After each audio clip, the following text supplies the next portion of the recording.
মোটামুটি আমরা সবাই মানে খেতে আমিও বসিনি, রূপকও বসিনি, খেতে দিয়ে দিয়েছি। তার কারণ বেলা হয়ে গেছে, এক এক করে সবাইকে দিয়ে দিই, তারপরে আমরাও বসে যাব। তবে আমাদের বাড়িতে আরও গেস্ট আসছে, আর আরও গেস্ট কারা আসছে তোমরা গেস করে বলো। তাদের জন্যই ওয়েট করছি, তারা আসুক, তাদের সাথে একসাথে বলবো, তাই তো? একদম। হ্যাঁ, আর যদিও বলতে পারো গেস্ট আসছে আর এরকম মেনু করেছো, তা সত্যি কথা বলতে গেলে গেস্ট সব রকম মাছ খায় না, এই জ্যান্ত কাতলা মাছের এরকম ঝোল খেতেই পছন্দ করে। আর তাও আমায় বলেছিল নর্মাল ঝোল করতে, আর এই যে তরকারিটা করেছি এটা দিয়ে গেস্ট খুব ভালো খাবে, ওর জন্য এরকম একটা রান্না। আর সেদিনকারের চাটনিটা ছিল, চাটনিটা না খুব মানে বিচ্ছিরি একটা ব্যাপার হয়ে গিয়েছিল।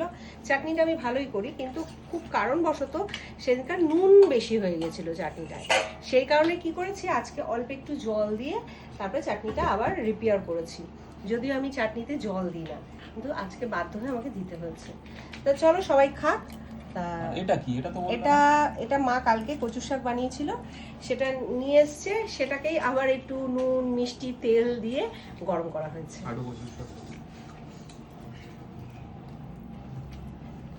কচু শাকটা মনে হচ্ছে আমার ছেলের ভালো লেগেছে, তা সেই কারণে তোকে একটু দিই। মা একটু দেবো? তোরা তো কালকে খেয়েছিস। মাসিরা খাবে কি খাবে না জানি না। আমরা খাইনি কালকে, নিয়ে এসছি আমরা, খাওয়ার টাইম পাইনি আমরা।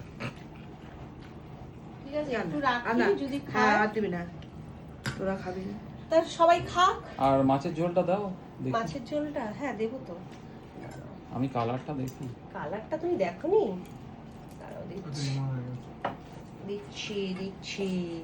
মাছের ঝোলের কালার নিয়ে খুব এক্সাইটমেন্ট, কারণ আমাদের বাড়িতে একটু কালারফুল ঝোল না হলে কেউ আবার মাছ খেতে পারে না। ঠিক আছে, এই হচ্ছে মাছের ঝোল। তা আচ্ছা, মামাকে কানকোর মাছটা দেবো না তোকে কানকোর মাছটা দেবো? ভালো খেলে দে না ওকে।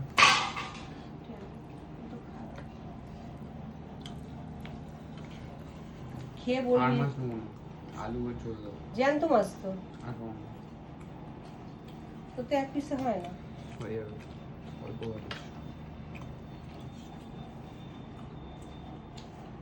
খেয়ে বল কেমন হয়েছে ঝোলটা। এই রসুনটা কি করবো? ভাতের সাথে খাবি? মাছ দিয়ে? আমি তো কচুর সঙ্গে খেয়েছি। মাছের ঝোল দিই তোকে? এমা এই মাছটা দিলা ওকে? আচ্ছা কেন? ঠিক আছে, এই তা মাছ- ভালো পিস দাও। কেন, এটা ভালো খারাপ পিস মাছ? দেবো, ভালো পিস দেবো, না কেন না, দেবো না? কান করে আরে আমাকে আমার এক জন্য পিস দাও। দেন।